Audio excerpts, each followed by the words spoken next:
If there's one thing we've learned about business and life, it's that people are the X factor.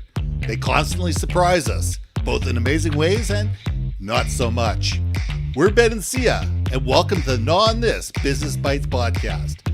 This show is all about real life things we all deal with every day, how they relate to business, and how to make some sense out of our daily chaos. Welcome to the show.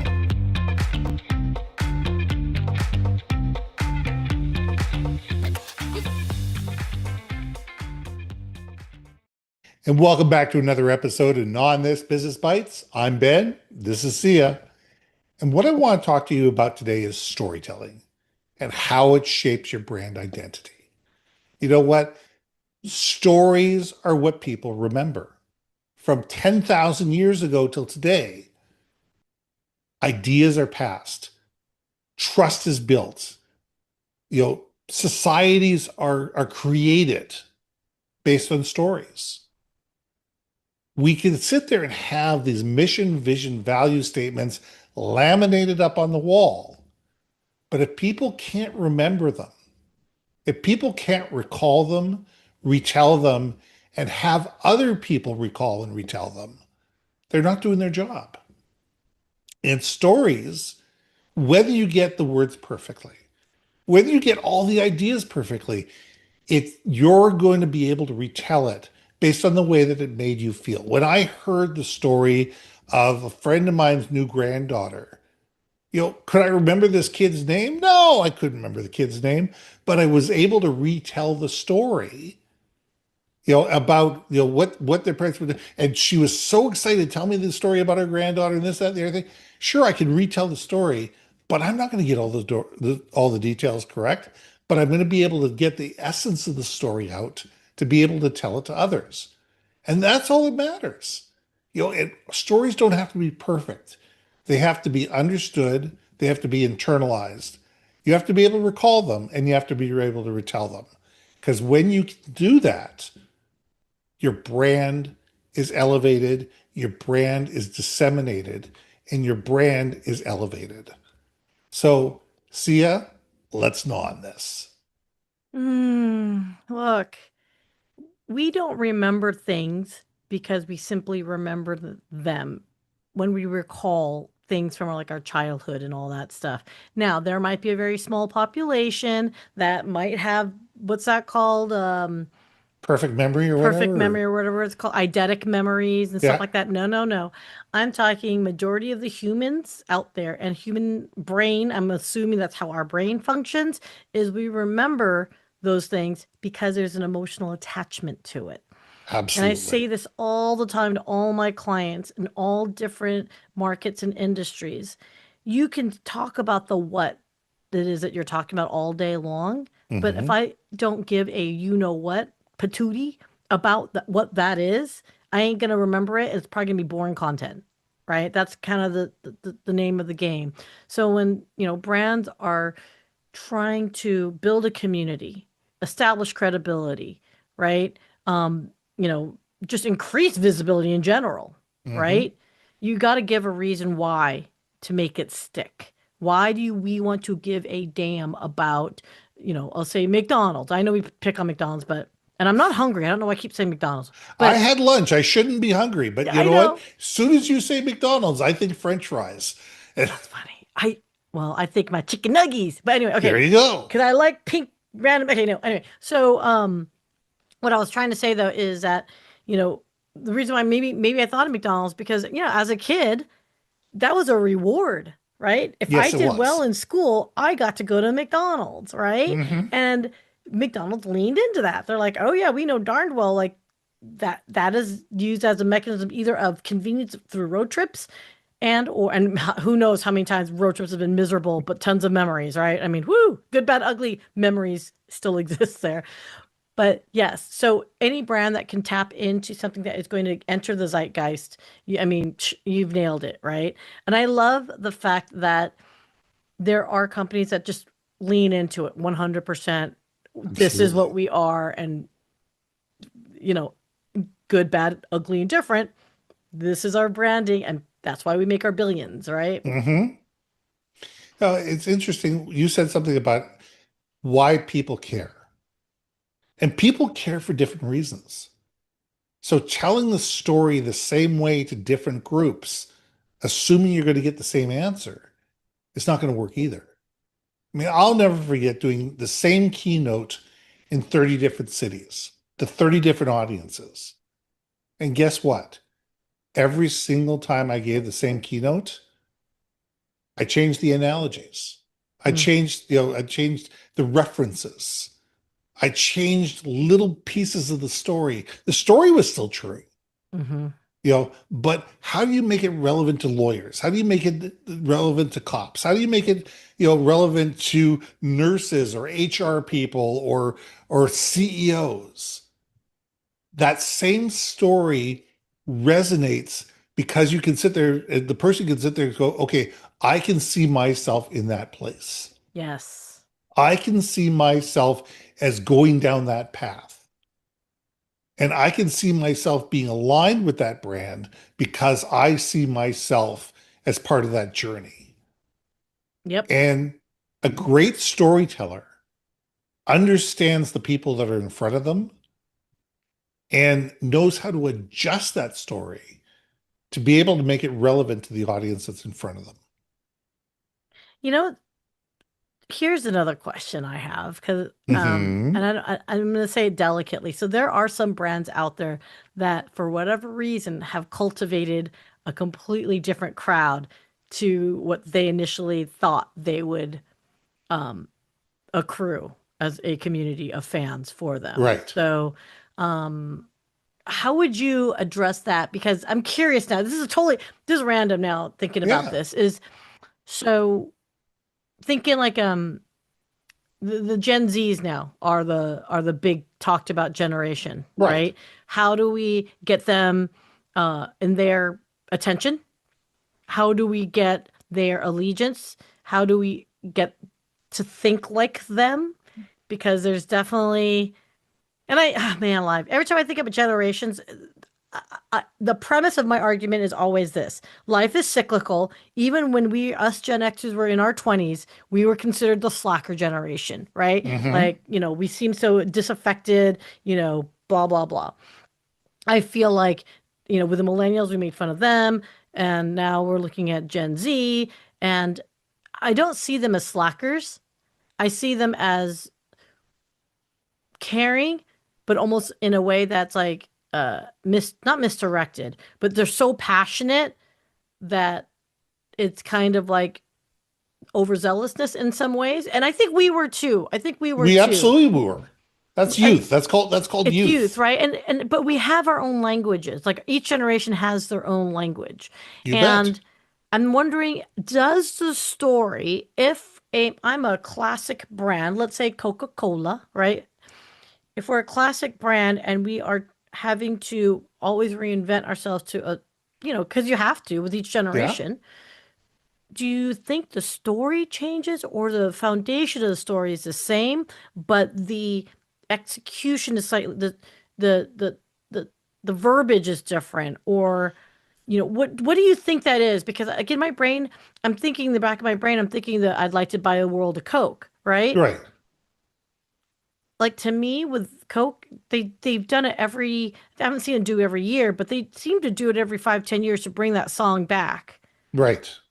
Either the original version or some kind of more updated modern version. Updated version. Is that Here's where here's my take on thing. do you see where I'm going? Your Yeah, your okay. your brand is your brand is your brand. Okay. This is who we are. This is what we do. This is why we do it. This is who we do it for, and this is why people care. And people are either Coke people or people are Pepsi people. People are either Nike people or they're Adidas people. People are either Safeway people or Kroger's people. People sit there and just say, people like us do things like this, and they align themselves with a brand because certain things in today's generation, it's how are you showing up and what are your values?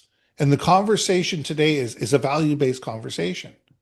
It says not only what are you doing to sell me your product, but how are you showing up as a corporate citizen to be able to show us that you are more than just your brand. You're giving us reason to want to support you because you support the things that matter to us. And I think brands evolve, but the core of the brand of who you are and what you do and what you do it doesn't really change, and it shouldn't change unless, and all of a sudden, if your brand changes too much, your brand has become irrelevant and you've gone through a brand transition. And all for what was your brand is no longer your brand. Your brand is something brand new, and that's controlled by the people that do it.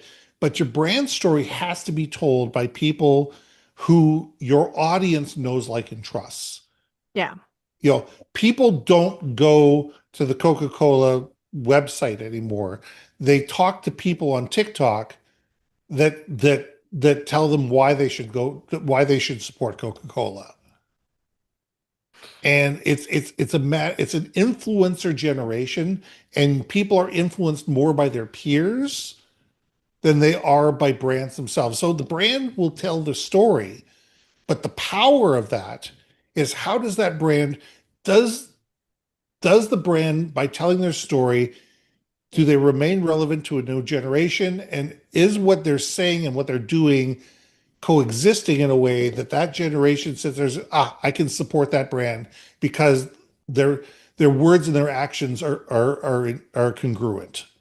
You totally just brought this up in my brain here. And as you know, I've got this like lace obsession. For those that may or may not know, I got into this band called Stray Kids. Not they're not a band, they're a K-pop group called Stray Kids. And if you know anything about me, I'm like 80s, 90s alternative. I love my punk. But just you brought this up in my head and it just popped in, which is so there's 8 members of this band. Six of them, I think 6 of them or 7 of them have global brand ambassadorships with these like retail Yep. companies, these like clothing companies, high-end luxury retail. And the first that pops into my head is like, so Sungmin's my favorite. He's just a great singer, Yeah. and he is an ambassador for Burberry. I have never thought about Burberry ever. But I've always liked the clean lines. Hmm. They're very neutral. They just, they got their plaid signature and that's cool. And they got the trench coats. Unfortunately, I don't live in a place that ever needs a trench coat, so I could just pretend maybe in my brain I'd ever wear a trench coat. But it's interesting how each of those members have become ambassadors for Fendi, Gucci, Dior. I mean, it's crazy. These guys have really gotten some huge ambassadors, but these are all Gen Zers. Yes. And I don't know of any Gen Zers that got the money to spend all that on those products, but if you can, more power to you, or maybe it's a goal to strive for. But I will tell you this much.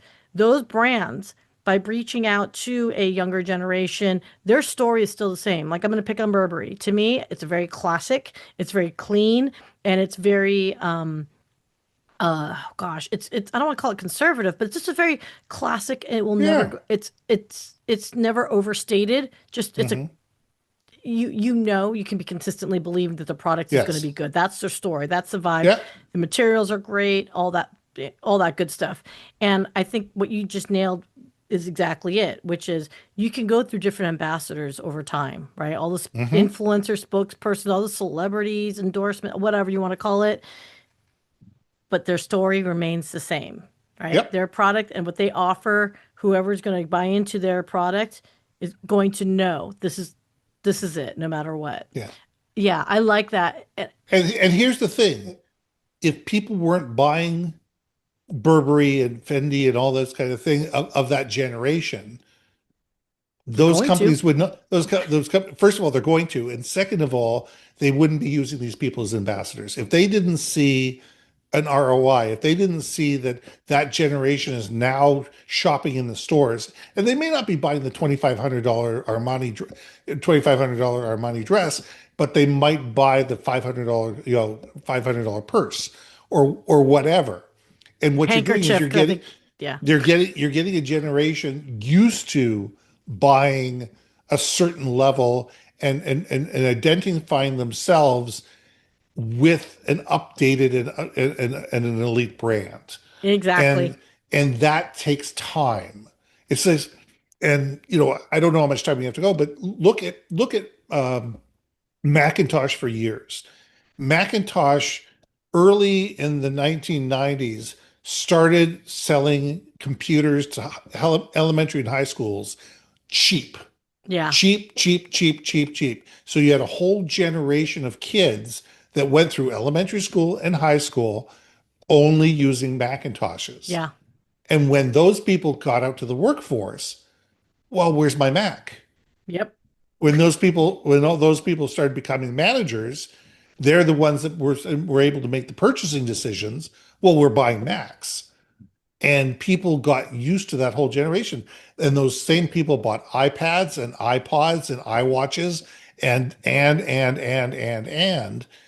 it might have taken 15 or 20 years to build that brand story and to build that relationship, but it's paid off in hundreds and millions and billions of dollars, over the next 10 years. So I think if we were to like land this plane, do you have a story to tell for your brand first off? Absolutely. And is your story never ending story? Is it timeless? Is it I think that's timeless? it. That's a great way to, I think that's a great way to end it. And does it resonate with the people you want it to resonate with? Mm-hmm. So I'm Ben.